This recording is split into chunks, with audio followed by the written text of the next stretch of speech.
O que desperta curiosidade em muitas pessoas que não conhecem muito bem a maçonaria é o grande arquiteto do universo. Quem é esse deus maçônico? É para ele que fazem sacrifícios? Bom, não existe sacrifício, muito menos um deus maçônico. Essa referência é muito mais ligada ao cristianismo do que parece. Fala pessoal, beleza?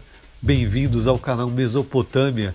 E hoje eu vou tirar algumas dúvidas sobre quem os maçons acreditam e quem realmente é o grande arquiteto do universo que tanto se fala.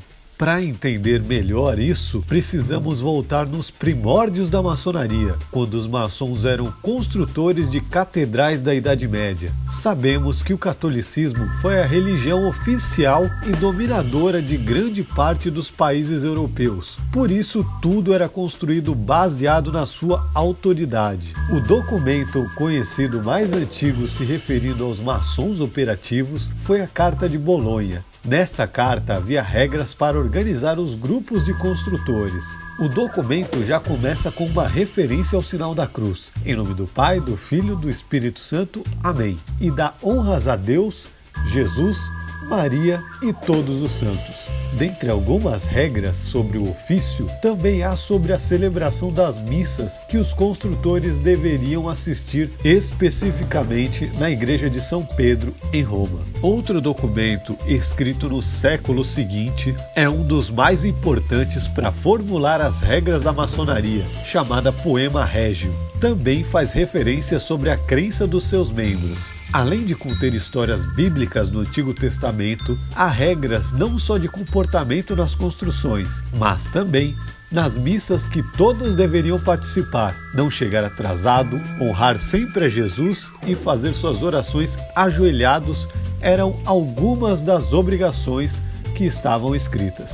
Mas até agora não se falou sobre o grande arquiteto do universo que todos citam. Então, esse termo foi conhecido lá pelo meio do século XVI por um francês chamado Philibert Delorme, um dos principais construtores renascentistas que levantou grandes obras na França inspirado nas construções italianas. Até o final do século XVIII, a França ainda era um estado oficialmente católico e inspirado em algumas passagens bíblicas como Provérbios capítulo 8, versículo 30. Então eu estava com ele, e era o seu arquiteto. Era cada dia suas delícias, alegrando-me perante ele em todo o tempo.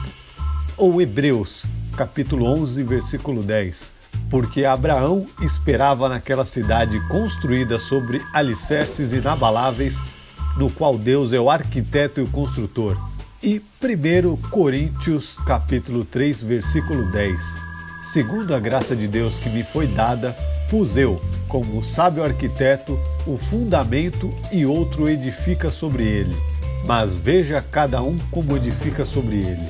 Junto com a filosofia platônica do livro Timeu, onde diz que a organização mundial se dá por princípios superiores da geometria, ciência primordial para construções, essa referência a Deus como grande arquiteto do universo, ou grande geômetra, ou sublime arquiteto e demais termos relacionados à ciência da construção começou a ser adotada pelos maçons. No começo do iluminismo, como a maçonaria operativa, ou seja, os construtores eram um grupo ligados à Igreja Católica, eles perderam força de trabalho com o enfraquecimento do poder da Igreja, as reformas protestantes e a formação das repúblicas instituindo um Estado laico, já que o investimento da religião estava mais fraco diante das outras crenças que passavam a existir. A partir da criação da primeira grande loja da Inglaterra, quando a maçonaria já não era mais uma instituição de construtores, mas sim um grupo que utilizava a filosofia da construção para o aperfeiçoamento moral, novas regras foram escritas com base nos antigos documentos. Para ser membro,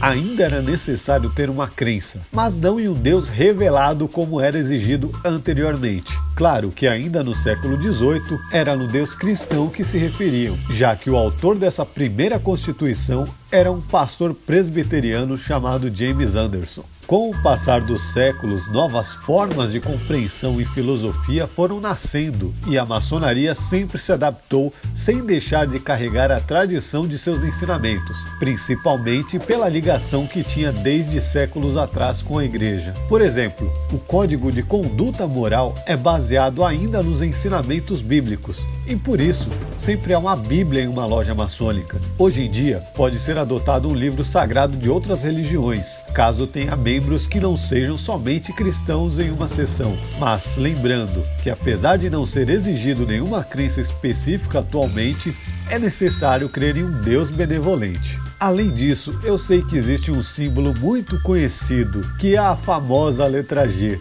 colocada geralmente dentro de um esquadro e um compasso ou de um pentagrama. Mesmo que tenha alguns significados diversos hoje em dia, esse símbolo não faz parte da maçonaria desde os primórdios, mas começou a aparecer lá pelo século XVIII. E não significava God, ainda mais porque nem todas as línguas dos países se escreve o nome de Deus com a letra G, como no Brasil, que Deus é escrito com a letra D. E não vemos nenhum painel com essa mesma representação. O esquadro e compasso e o pentagrama são símbolos que remetem à ciência matemática da construção, ou seja, a geometria.